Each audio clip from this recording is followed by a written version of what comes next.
জানুয়ারি ৭, ১৯৪৩, new yorker hotel, room number ৩৩২৭।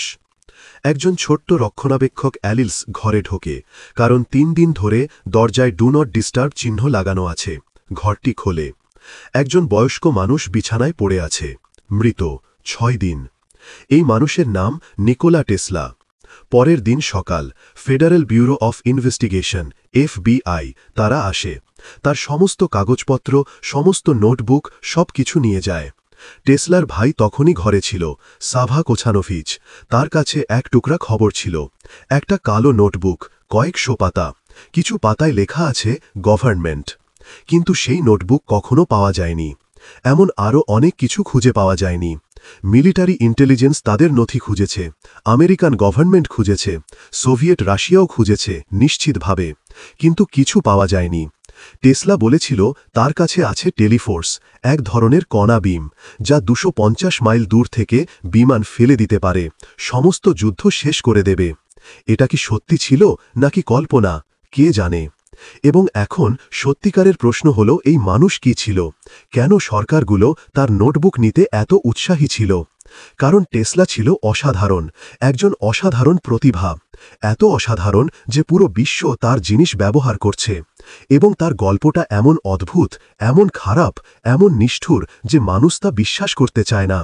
তুমি কখনো ভেবেছ কিভাবে এমন একজন মানুষ আসে যে পুরো দুনিয়াকে বদলে দেয়, শুধু চিন্তা দিয়ে, শুধু কল্পনা দিয়ে? আমাদের গল্পের হিরো একজন তেমনি এক অদ্ভুত মানুষ ছিল। ১৮৫৬ সাল, একটা বজ্রপাতের রাতে জন্ম নেয় ক্রোয়েশিয়ার একটা ছোট্ট গায়ে, স্মিলিয়ান। ঝড় বাজ সবই হচ্ছে।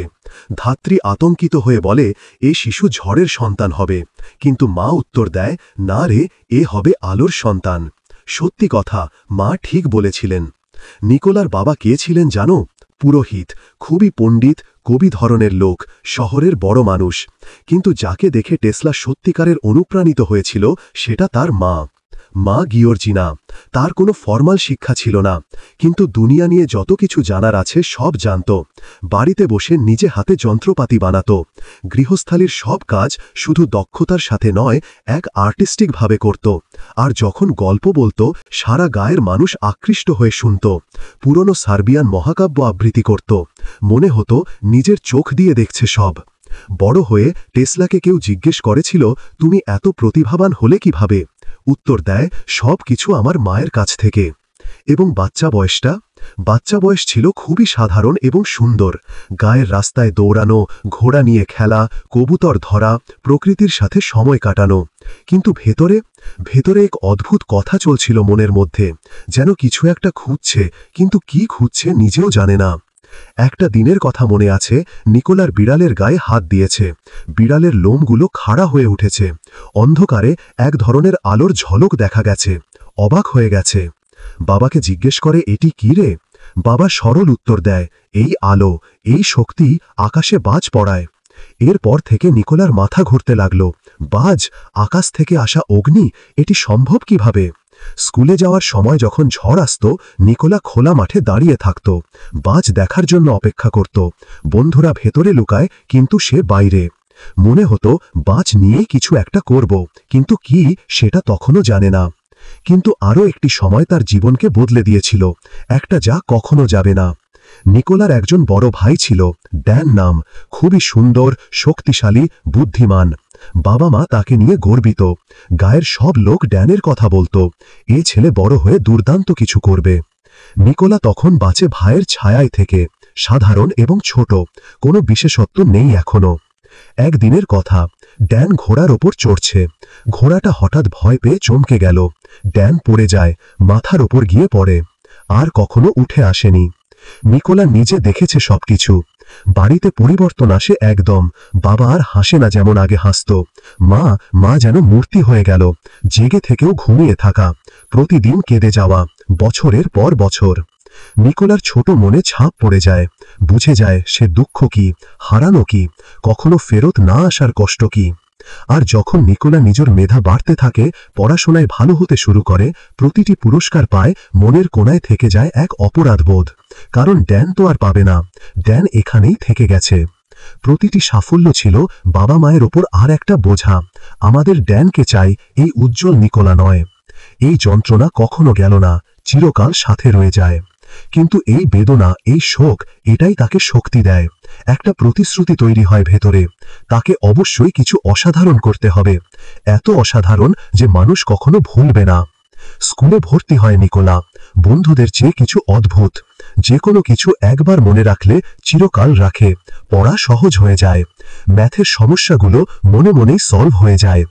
এত বেশি স্মার্ট যে শিক্ষকেরা সন্দেহ করেন এ নিশ্চয়ই নকল করছে। কিন্তু না, এটা তার ক্ষমতা। তবে এই ক্ষমতার সাথে আসে এক বিরাট সমস্যা। মাথায় সারাক্ষণ চিত্র, আওয়াজ, আলো দৌড়ে বেড়ায়, যেন ভিডিও প্লেব্যাক চলছে। মনে হয় পাগলামি, হালকা হ্যালুসিনেশন। প্রতিটি জিনিস ঠিক না হলে অশান্তি। 3 বার করতে হবে, সংখ্যা গণনা করতে হবে, শান্তি নেই কখনো। বাবা স্কুলে ভর্তি করায় গ্রাজে, বড় শহর। প্রথম বছর অসাধারণ, 9টা পরীক্ষা দেয়, 9টাতেই ফার্স্ট। ডিন তাকে চিঠি পাঠায়, তোমার ছেলে একজন তারা। 1 বছর পর সব কিছু গড়িয়ে যায়। ঘুম হয় না, কফি খায় অপরিমিত, রাত দুপুর নেই, মাঝরাতে হঠাৎ বেরিয়ে পড়ে, জুয়া খেলতে বসে, ক্লাসে যায় না, পড়াশোনা ভুলে যায়। মনে হয় সব মিথ্যা, সব অর্থহীন। 3য় বছরে স্কলারশিপ শেষ, বিশ্ববিদ্যালয় থেকে চলে যায়। বাবার কাছে চিঠি লেখে, কেন আমি এভাবে থাকছি, আমার কি হচ্ছে? বাবা চিন্তিত হয়ে যান। একটা চিঠি আসে কারো কাছ থেকে, নিকোলা নদীতে ঝাঁপ দিয়েছে নাকি? আর এক মানসিক সংকট আসে নিকোলার ওপর।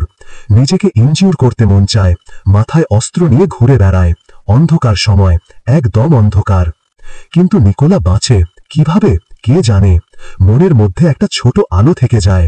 কিছু বছর পর নিকোলা একটু স্থিতিশীল হয়, প্রকৃতিতে সময় কাটায়, বন্ধুদের সাথে হাঁটে, সন্ধ্যার আলোয় কবিতা আবৃত্তি করে। একদিন সূর্যাস্তের বেলা, বন্ধুদের সাথে পার্কে, নাটকীয় আলো, আকাশ রঙিন হয়ে যায়, চাঁদ উঠছে। সেই মুহূর্তে ব্রেনে ঝড় আসে, ফ্ল্যাশ পড়ে, 1 সেকেন্ডে সবকিছু স্পষ্ট হয়ে যায়। ঘূর্ণায়মান চৌম্বক ক্ষেত্র, ইলেকট্রিক কারেন্ট, সবকিছু কাজ করবে একসাথে, নিখুঁতভাবে, সুন্দরভাবে। এসি মোটর, চিরকাল খুঁজে বেড়ানো উত্তর 1 সেকেন্ডে পরিষ্কার। টেসলা চোখ বন্ধ করে, মনের চোখ খোলে, দেখতে পায় সবকিছু নিখুঁত, নিখুঁত। মনে লেখে নিজে, প্রকৃতি নিজেই আমার হাতে ধরিয়ে দিয়েছে ভবিষ্যৎ। সেই সন্ধ্যায়, সেই মুহূর্তে আমি যা দেখেছি, বাকি জীবন শুধু তা বাস্তবায়নের কাজ। এরপর থেকে নিকোলা নতুন মানুষ। আত্মহত্যার চিন্তা থেমে যায়, মাথায় অস্ত্র আর থাকে না। এখন সে ভবিষ্যৎ দেখে স্পষ্টভাবে, এমনকি চোখ খোলা থাকলেও দেখে। নিকোলা টেসলা ছিল এক অসাধারণ মানুষ, কিন্তু অসাধারণ হওয়ার কোনো জাদু ছিল না। ছিল শোক, ভাইয়ের মৃত্যুর শোক। ছিল মানসিক যন্ত্রণা, এত বেশি যন্ত্রণা যে কখনো আত্মহত্যা করতে চেয়েছে। ছিল অপরাধবোধ প্রতিটি সাফল্যে। ছিল একা হওয়া, সারাক্ষণ একা। এই সব থেকেই জন্ম নেয় তার প্রতিভা। এই সব বেদনা থেকে জন্ম নেয় এমন সৃজনশীলতা যা পৃথিবীকে বদলে দেয়। পরবর্তী পর্বে জানবে এই একা বেদনাহত মানুষ কিভাবে শক্তিশালী হয়, কিভাবে এডিসনের সাথে লড়াই করে, কিভাবে বিশ্বব্যাপী বিদ্যুৎ বিপ্লব আনে, এবং কেন তার শেষটা এত করুণ হয়। এই হলো টেসলার বাস্তব গল্প, মানুষের গল্প, একা মানুষের গল্প, কিন্তু যে মানুষ আলোকিত করেছে সারা দুনিয়া।